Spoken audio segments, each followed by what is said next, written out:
de darte gracias, porque tu misericordia es grande para con cada uno de nosotros. Gracias, Padre, por todo lo que usted nos ha dado. Primeramente te pido, Padre, que perdone nuestras faltas, nuestros pecados, nuestras ofensas, Padre, porque a cada rato te estamos ofendiendo. Perdona nuestras faltas, Señor, y ayúdanos, Señor, para que caminemos hoy mejor que ayer. Así es que te doy gracias, Señor, por cada persona que te presentada aquí. Y te damos gracias, Señor, por todo, Padre. Bendice a cada uno de los que estamos presentes y a los que se van a conectar, que faltan todavía. Padre, te pedimos la bendición, Señor, para todo el culto de la noche, de esta tarde con Eric. Que tú nos ayudes y que nosotros podamos entender tu palabra, porque es lo que tú quieres, que aprendamos a eso vinimos, Padre, a buscarte a ti, porque te necesitamos a ti, Padre. Así es que te pido tu bendición y tu protección para cada uno y que nos ayude, Señor, a entender y a practicar todo lo que nos van a enseñar, Señor, en esta noche. Te damos gracias, Señor, y bendice, Señor, nuestras vidas y ayúdanos, Señor, siempre adelante, Señora, para decirte que tú eres el dador de la vida, que eres el primero y el último, Padre. Así es que por eso te bendecimos, te adoramos y te decimos gracias, gracias, porque tu amor es infinito. Tú vives, Padre, porque tú vives, por eso agradecemos, Señor, y te pedimos tu bendición. Todo esto en el nombre que es sobre todo nombre, Cristo Jesús, que vives y reinas por los siglos de los siglos. Amén y amén. Amén. Amén, amén. Hermano Eric, el tiempo es tuyo. Bueno, muchísimas gracias, Naamán. Gracias, doña Gladys, por sus oraciones. Gracias, hermanos, por estar aquí presentes. Gracias también a las personas que nos siguen por redes sociales, por Facebook Live, tanto en la red personal como en la red de la iglesia. Que Dios les bendiga, que estos estudios sean de bendición y edificación para todos nosotros. Recuerde que aquí venimos a aprender juntos, entonces, y la que nos enseña, la que nos guía es la palabra de Dios. Y hoy vamos a ver una parábola que es la parábola del hijo pródigo. Vamos a leerla allí en Lucas 15, 11 al 32.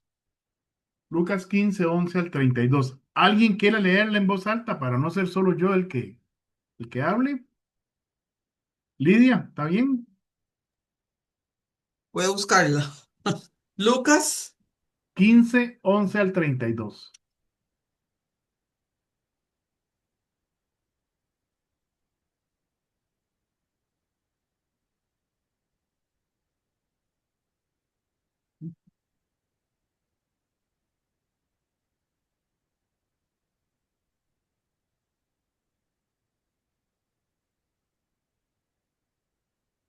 11 al 32.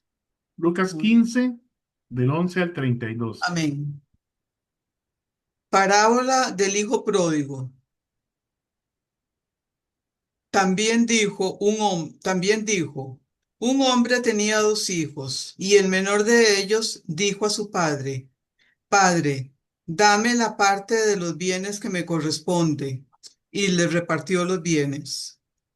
No muchos días después, juntándolo todo, el hijo menor se fue lejos a una provincia apartada, y allí desperdició sus bienes viviendo perdidamente.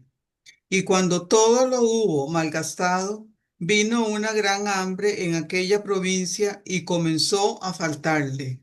Y fue y se arrimó a uno de los ciudadanos de aquella tierra, el cual le envió a su hacienda para que apacentare cerdos. Y deseaba llenar su vientre de las algaborras que comían los cerdos, pero nadie le daba. Y volviendo en sí dijo, ¿cuántos jornaleros en casa de mi padre tienen abundancia de pan y yo aquí perezco de hambre. Me levantaré e iré a mi padre y le diré, Padre, he pecado contra el cielo y contra ti. Ya no soy digno de ser llamado tu hijo. Hazme como a uno de tus jornaleros. Y levantándose, vino a su padre. Y cuando aún estaba lejos, lo vio su padre y fue movido a misericordia. Y corrió y se echó sobre su cuello y le besó. Y el hijo le dijo, Padre, he pecado contra el cielo y contra ti, y ya no soy digno de ser llamado tu hijo. Pero el padre dijo a sus siervos, sacad el mejor vestido y vestidle, y ponedle un anillo en su mano y calzado en sus pies. Y traed el becerro gordo y matadlo, y comamos y hagamos fiesta. Porque este mi hijo muerto era y ha revivido, se había perdido y es hallado. Y comenzaron a regocijarse. Y su hijo mayor estaba en el campo, y cuando vino y llegó cerca de la casa, oyó la música y las danzas. Y llamando a uno de los criados le preguntó qué era aquello. Él le dijo, tu hermano ha venido, y tu padre ha hecho matar el becerro gordo, por haberle recibido bueno y sano. Entonces se enojó y no quería entrar. Salió por tanto su padre y le rogaba que entrase. Mas él, respondiendo, dijo al padre, He aquí, tantos años te sirvo, no habiéndote desobedecido jamás, y nunca me has dado ni un cabrito para gozarme con mis amigos. Pero cuando vino este tu hijo, que ha consumido tus bienes con rameras, has hecho matar para él el becerro gordo. Él entonces le dijo, Hijo, tú siempre estás conmigo, y todas mis cosas son tuyas. Mas era necesario hacer fiesta y regocijarnos, porque este tu hermano era muerto y ha revivido, se había perdido y es hallado. Amén. Amén. Muy bien. Esta es la tercera de una trilogía. Ay, perdonen, no estoy compartiendo pantalla todavía, ¿verdad? Ya la voy a ¿No? compartir.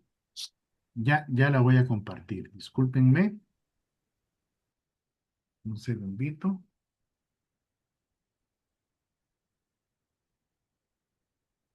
Ahora sí. Voy a compartir la pantalla con ustedes. Ujú. Muy bien, ¿ya la están viendo?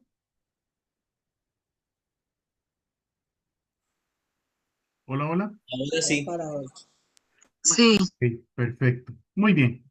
Muchas gracias, hermanos. Disculpen ese fallo de no haberles presentado la pantalla desde el inicio. Muy bien. Les decía que esta parábola es la tercera de una trilogía con la que Jesús le responde a los escribas y los fariseos. La primera es la parábola de la oveja perdida. La segunda es la parábola de la moneda perdida. Y ahora tenemos la parábola del hijo pródigo. La primera parábola de la oveja perdida nos habla de 100 ovejas, de las cuales una se extravía y el pastor deja en un lugar seguro, las otras 99 sale a buscar a la que se perdió hasta encontrarla y restaurarla y devolverla a su lugar.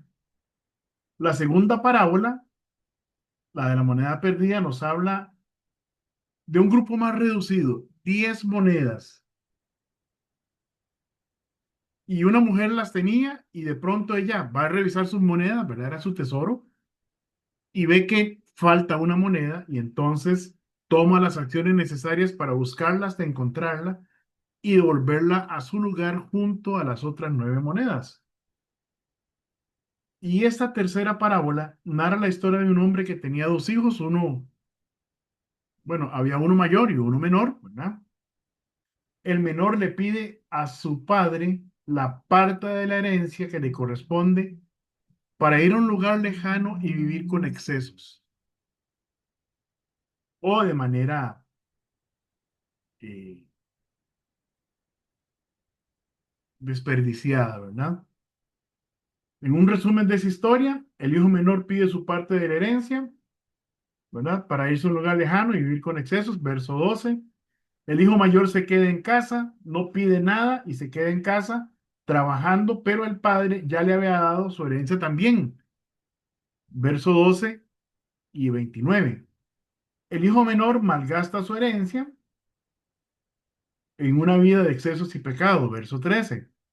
El hijo menor vuelve a su casa, versos 14, 19 al 21, cuando se queda sin dinero y lo aprieta el hambre, ¿verdad? Entonces se arrepiente y decide volver a casa de su padre. El padre recibe a su hijo con amor, lo celebra con una gran fiesta, demostrando su misericordia y su disposición para perdonar. Verso 20. El hijo mayor se enfada porque cree que el padre lo ha tratado mejor que a él, y el padre le explica que la alegría eh,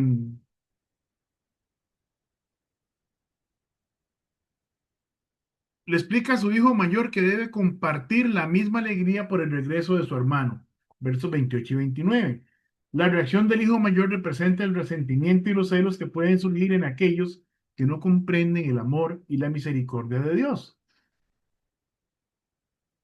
La parábola también anima a los pecadores a arrepentirse y volver a Dios porque Él siempre los va a recibir con amor y alegría. En los versos 22 y 24, el padre celebra el regreso de su hijo pródigo mostrando la alegría de la reconciliación y el perdón.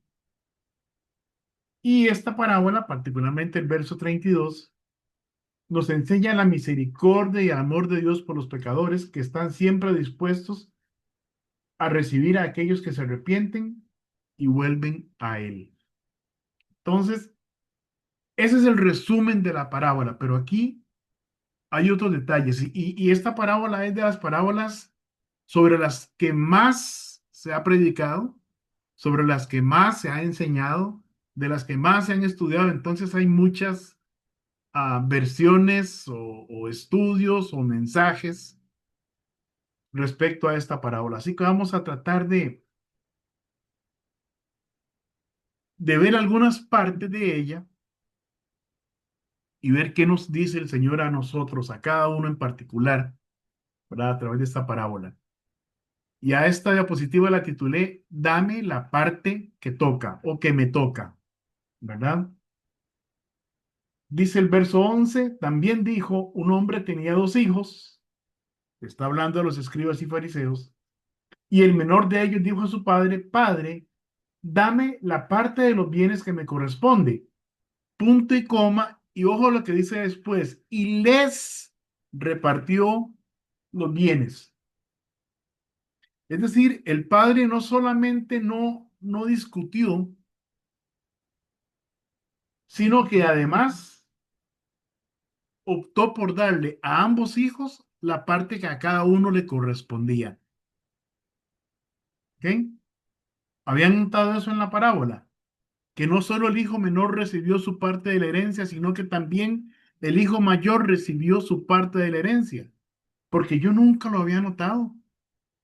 Yo noté eso cuando estaba haciendo este estudio, justamente, pero no había notado que en el verso 12 dice, les repartió los bienes. Es decir, el hijo mayor también recibió su parte en ese mismo momento.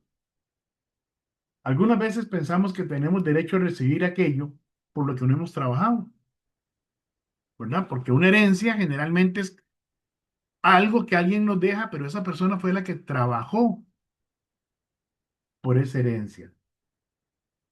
En esta parábola, sin embargo, el hijo mayor se queda con su padre y sigue trabajando para él, lo cual implica que el patrimonio familiar podría haber seguido creciendo. Hay otra herencia que tenemos como hijos de Dios que no nos costó nada a nosotros, le costó a Dios Padre, le costó la vida de su Hijo Jesucristo y se llama la vida eterna.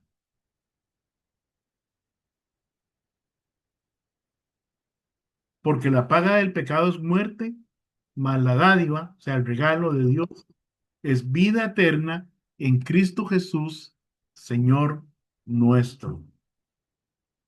Bienvenido, hermano Luis, Buenas noches, y bienvenida, bendiciones. hermana Rubina. Aprovecho para saludarles.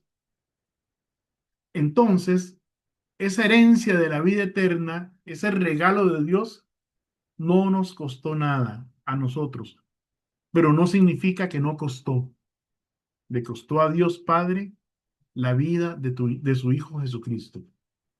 Le costó a Cristo mismo, a Jesús hombre, le costó su propia vida, poder darnos a nosotros la vida eterna.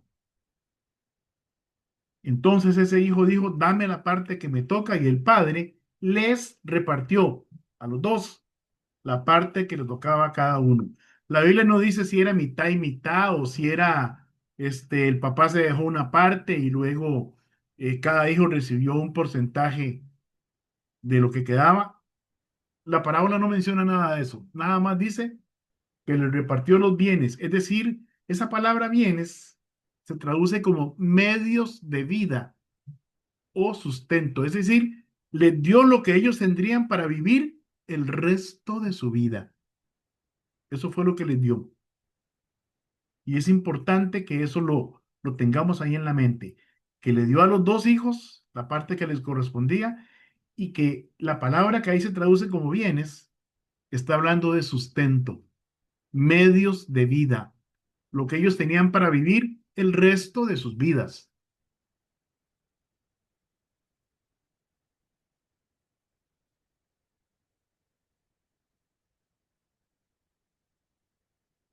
Dice el verso 13, no muchos días después, juntándolo todo, el hijo menor se fue lejos a una provincia apartada y allí desperdició sus bienes viviendo perdidamente.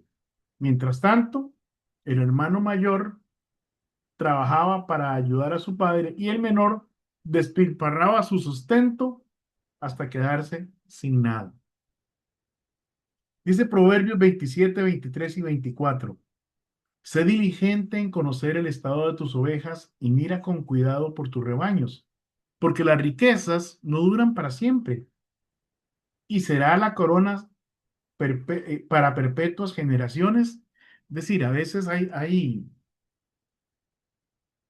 no sé si decir hay personas o vemos algunos de nosotros que tal vez en un momento dado hemos recibido alguna cantidad de dinero adicional, ¿verdad? Y como no somos buenos administradores, entonces nos hemos dedicado a gastar en cosas que no son necesarias, pensando que el dinero nunca se va a acabar o pensando que ese dinero nos podría servir para una crisis futura. Y el verso 24 lo dice bien claro, porque las riquezas no duran para siempre. Cuidemos nuestras fuentes de ingreso. Para ellos, las ovejas eran sus fuentes de ingreso porque eran pastores de ovejas. Para nosotros es lo que hacemos para vivir. Y esta es una lección para toda la vida. No podemos vivir gastando todo lo que ganamos sin pensar en el futuro, especialmente los jóvenes. Y hoy, gracias a Dios, allí hay uno, dos, tres o cuatro jóvenes. Ahí está Pablo, por ahí está Josué, ¿verdad? Bueno, aquí casi todos son más jóvenes que yo, entonces, creo que solo Lidia, Ruby y Alex me ganan. El resto son chiquillos, ¿verdad? Más chiquillos que ellos, más chiquillos que nosotros. Muy bien. Y si bien el futuro es incierto, de pronto ya estamos ahí. ¿Sabe? Yo recuerdo cuando cumplí 18 y me quería comer el mundo y pensaba que era inmortal, ¿verdad? Sí, tenía un alma inmortal y ya conocía a Cristo. Pero recuerdo que hacía algunas cosas y a veces me iba bien y ganaba buen dinero. Me decía mamá, ¿por qué no te compras un lote? Mira, ahora que ganaste esa platilla, comprate un lote. No importa dónde, comprátelo. Para que no gastes esa plata. Ay, mami, la plata viene después. y nunca compré ese lote que mamá me dijo. Y ahora digo, si le hubiera hecho caso, ¿verdad? Si le hubiera hecho caso. Imagínense que a mí llegaron a venderme un lote en lo que hoy es Los Sueños, en Herradura, y tenía la capacidad para comprarlo en ese momento. Y yo dije, irme a meter a ese hueco, porque era un hueco.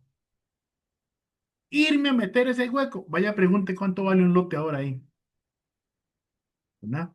Bueno, eso pasa cuando no escuchamos buenos consejos. Dejamos pasar grandes oportunidades. ¿Ok? Y no vamos a llorar por la leche derramada, pero los jóvenes echen para su saco. Los más jóvenes. Los que todavía tienen oportunidad o, por así decirlo, más futuro por delante.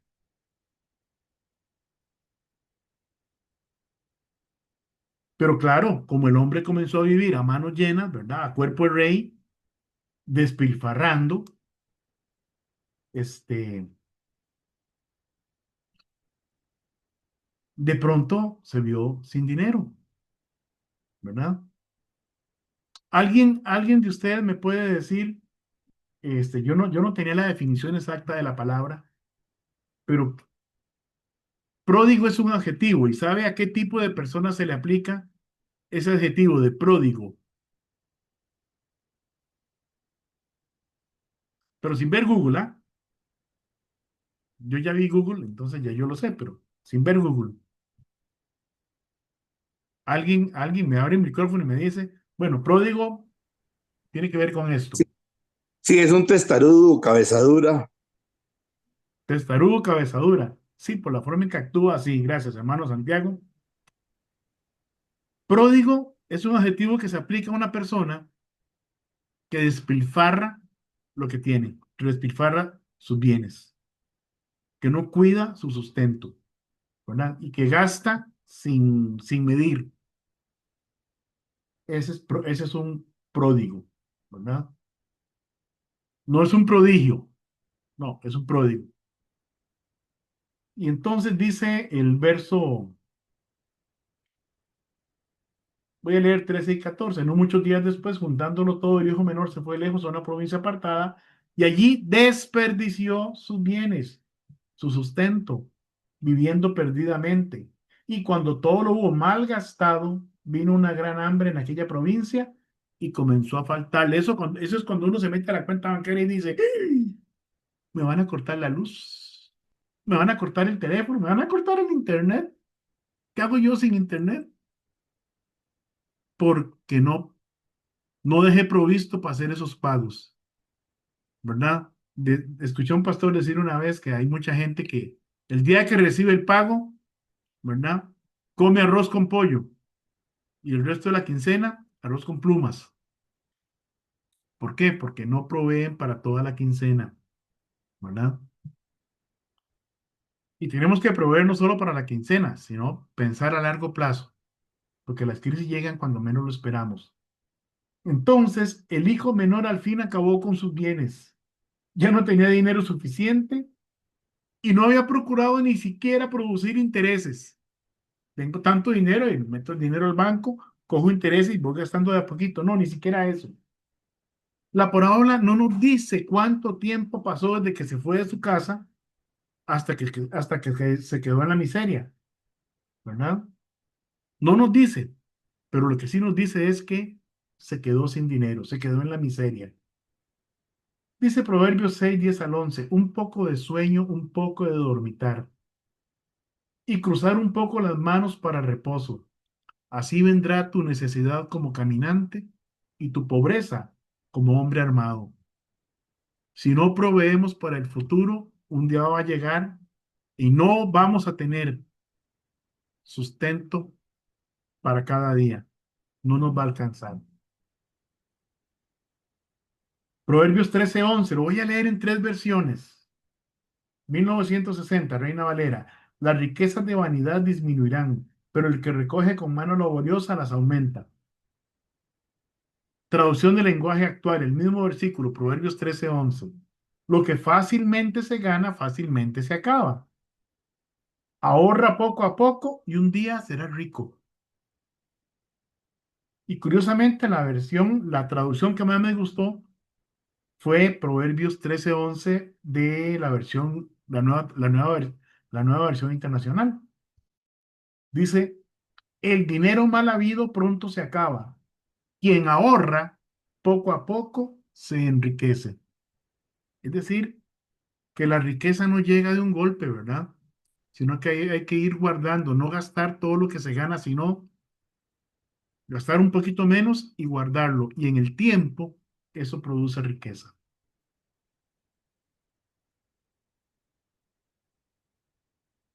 Y entonces cayó en la miseria.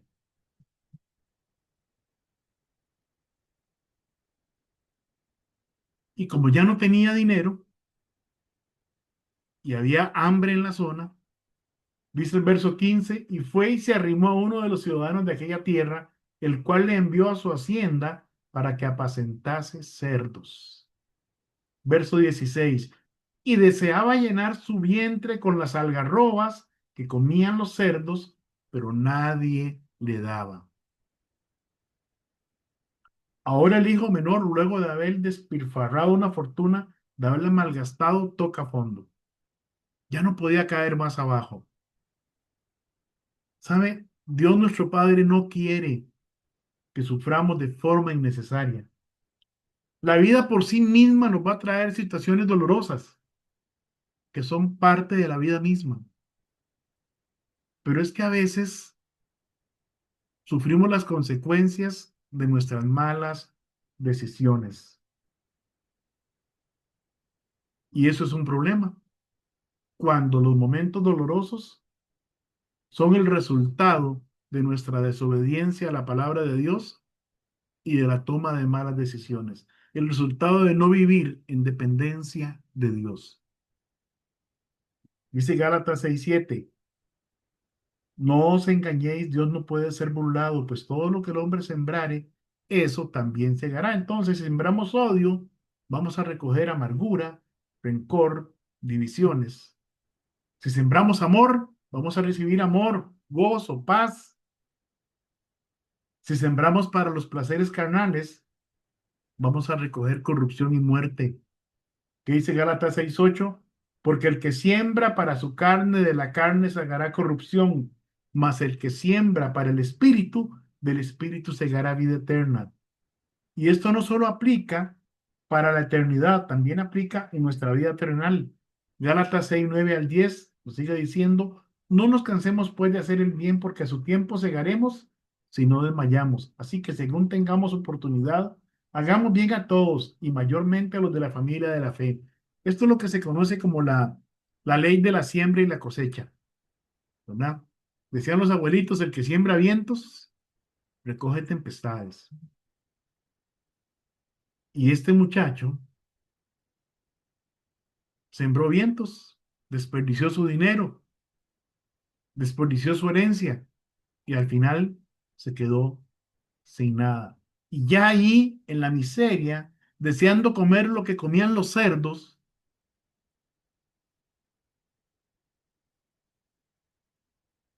reflexiona, se da cuenta de a dónde ha caído. Dice el verso 17, y volviendo en sí dijo, ¿cuántos jornaleros en la casa de mi padre tienen abundancia de pan? Y yo aquí perezco de hambre. Me levantaré e iré a mi padre y diré, Padre, he pecado contra el cielo y contra ti, ya no soy digno de ser llamado tu hijo, hazme como a uno de tus jornaleros. Y es justamente entonces cuando se encuentra en su mayor miseria que se da cuenta de su error y de lo bien que viviría en la casa de su padre, aunque fuera como un jornalero. Y aquí, por primera vez, el hijo menor hace lo correcto. En la narración, esta es la primera vez que el hijo menor aparece haciendo lo correcto.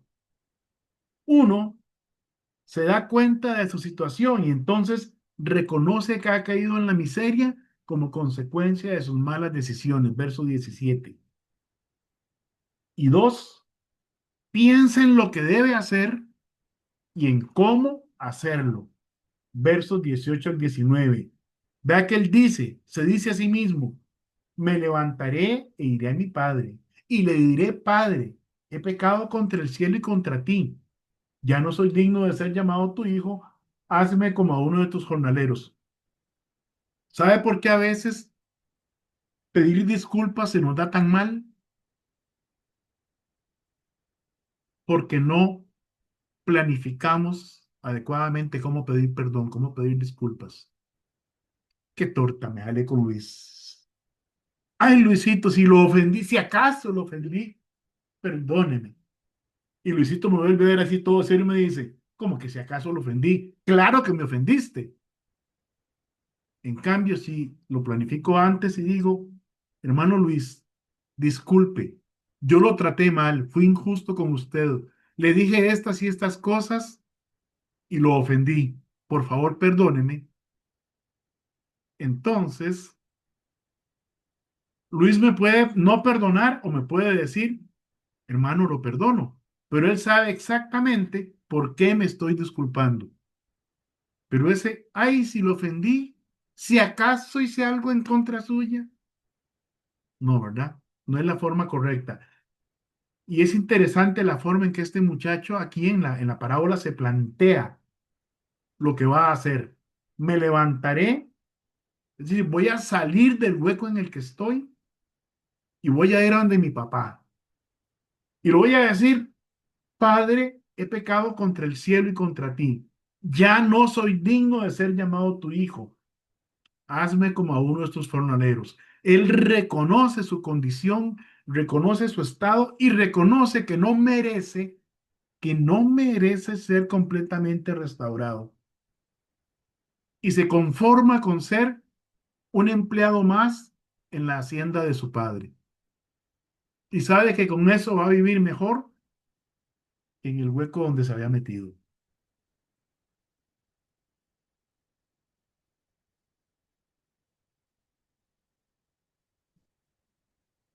Y entonces, cuando él vuelve a su padre, se levanta, llega donde su papá, y su papá, cuando lo ve de lo lejos, es movido a misericordia, corre hacia él, lo abraza y le besa. Y el hijo le dice, Padre, he pecado contra el cielo y contra ti, ya no soy digno de ser llamado tu hijo. ¿Ve? Lo que él pensó, ¿cómo le pido perdón a mi padre? Pensó lo correcto y lo hizo de esa manera. Hizo lo correcto. Y sí, ya no era digno de ser llamado su hijo. Estaba buscando misericordia. Papá, véame hasta qué tan bajo he caído. Ayúdeme para no morirme de hambre.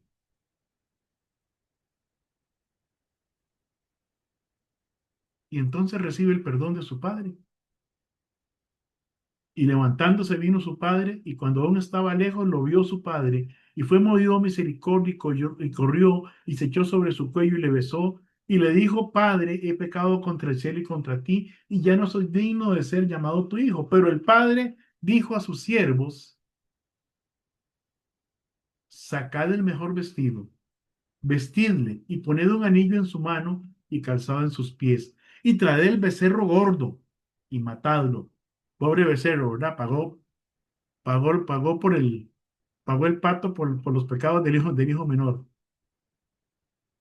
Y comamos y hagamos fiesta, porque este mi hijo muerto era y ha revivido, se había perdido y es hallado, y comenzaron a regocijarse.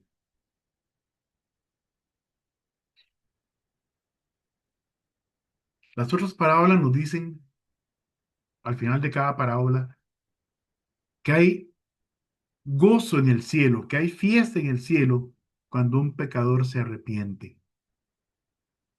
¿Verdad? En las otras parábolas, pues una ovejita es un animalito tonto que necesita ser pastoreado, cuidado, ¿verdad? Y se perdió y fueron a buscarla y vino. La moneda es un ser inconsciente, bueno, no es un ser, la moneda es un objeto, ¿verdad? Y de alguna manera se perdió Y cuando un objeto se pierde es porque su dueño lo descuidó de alguna forma. Pero aquí tenemos a una persona que tomó una mala decisión. No es un animalito irracional, no es un objeto inanimado. Es una persona que toma una mala decisión. Se da cuenta de su error y pide perdón, pide misericordia. Y encuentra más de lo que pidió. Él pidió simplemente ayuda para no morirse de hambre. Hazme como a uno de tus jornaleros. Porque él sabía que su padre era un hombre generoso con los que trabajaban con él. Pero no esperaba la generosidad de su padre hacia él como hijo indigno. Y su padre lo que dijo fue, mi hijo estaba muerto y ha revivido, estaba perdido y lo he encontrado. Y comenzó a regocijarse. Y su hijo mayor estaba en el campo y cuando vino, llegó cerca de la casa y oyó la música y las danzas y llamando a uno de los criados le preguntó qué era aquello. Él le dijo, tu hermano ha venido y tu padre ha hecho matar el becerro gordo por haberle recibido bueno y sano. Ah, caray, como que la noticia al hermano mayor no le hizo nadita de gracia, ¿verdad? Dice el verso 28, entonces se enojó y no quería entrar. Y el padre se dio cuenta de que el hijo mayor estaba afuera y salió a tratar de hacerlo entrar a la fiesta y regocijarse con su hermano. Pero él le dijo, papá, tantos años te sirvo, no habiéndote desobedecido jamás, y nunca me has dado ni un cabrito para gozarme con mis amigos. Un momentito, ¿qué dice el verso 12?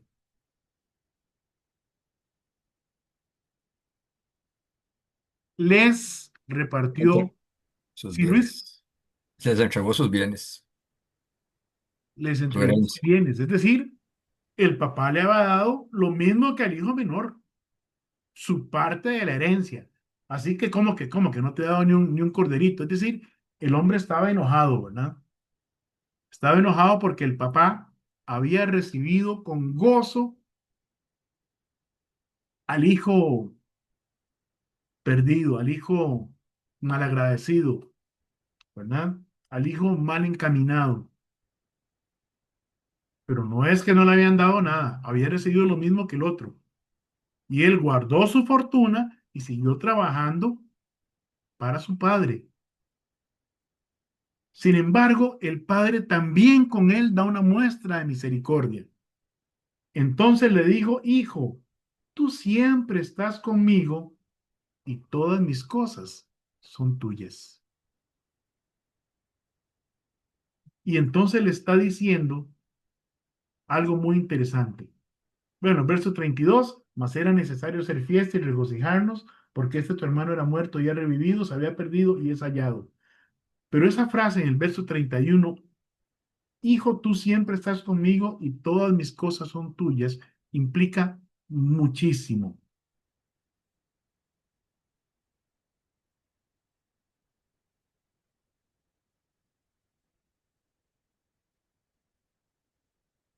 El padre de familia no solo mostró misericordia para con el hijo menor, en ese momento el hijo mayor también estaba actuando mal.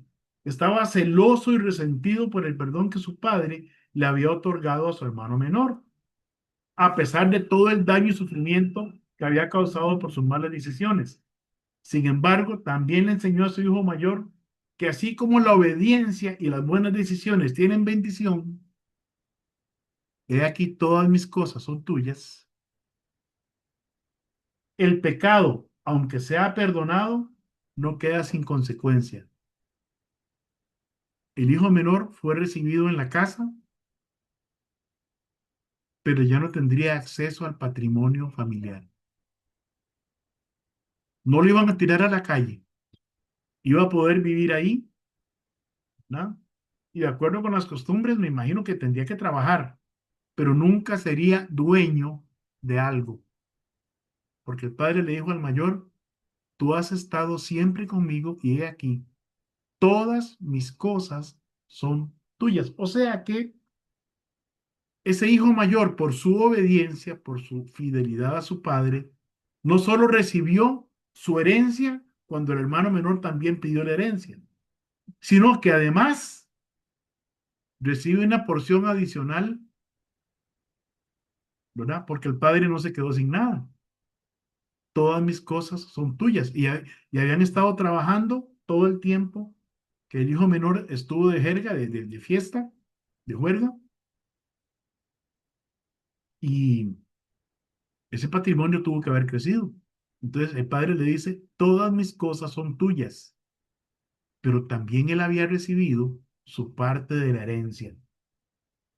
Entonces, Dios no deja sin premio la obediencia que sus hijos le demostramos y tampoco deja sin consecuencia nuestro pecado.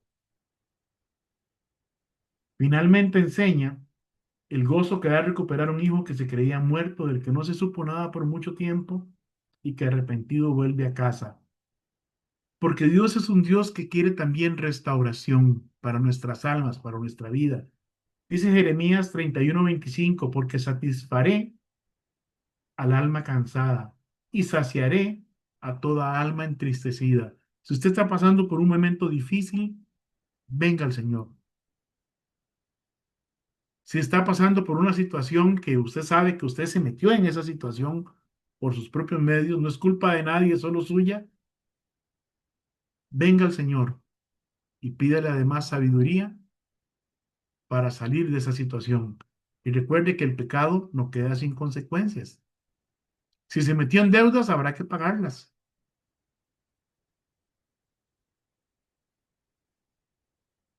Voy a leerle Salmo 51 del 1 al 12. David había pecado gravemente contra Dios. Cometió adulterio y homicidio. Y David, una vez que se arrepiente y entiende su pecado, escribe este salmo. Ten piedad de mí, oh Dios, conforme a tu misericordia. Conforme a la multitud de tus piedades, borra mis rebeliones. Lávame más y más de mi maldad y límpiame de mi pecado. Porque yo reconozco mis rebeliones y mi pecado está siempre delante de mí. Contra ti solo he pecado y he hecho lo malo delante de tus ojos, para que seas reconocido justo en tu palabra y tenido por puro en tu juicio. He aquí, en maldad he sido formado, y en pecado me concibió mi madre. He aquí, tú amas la verdad en lo íntimo, y en lo secreto me has hecho comprender sabiduría. Purifícame con hisopo, y seré limpio. Lávame, y seré más blanco que la nieve. Hazme oír gozo y alegría, y se recrearán los huesos que has abatido. Porque, hermano, el pecado duele. Si somos hijos de Dios, el pecado duele. Esconde tu rostro de mis pecados y borra todas mis maldades. Crea en mí, oh Dios, un corazón limpio y renueva un espíritu recto dentro de mí. No me eches de delante de ti y no quites de mí tu Santo Espíritu. Vuélveme el gozo de tu salvación y espíritu noble me sustente. Vea que David no pide por su salvación. Él sabía que era un hijo de Dios, pero no podía disfrutar de esa bendición de ser hijo de Dios, porque el pecado había roto su comunión con Dios. Si alguno de nosotros hoy sabe que ha pecado contra Dios y se siente alejado de Dios, no es que Dios está lejos, Dios está cerca, pero hay una barrera de pecado entre usted y Dios. Arrepiéntase como hijo de Dios.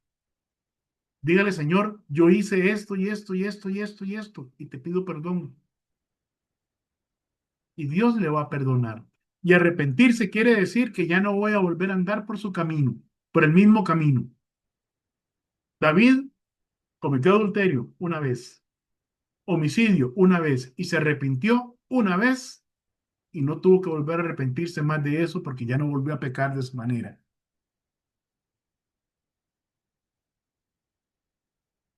Arrepentirse y pedir perdón a Dios no es un juguete de que hoy peco y mañana me arrepiento.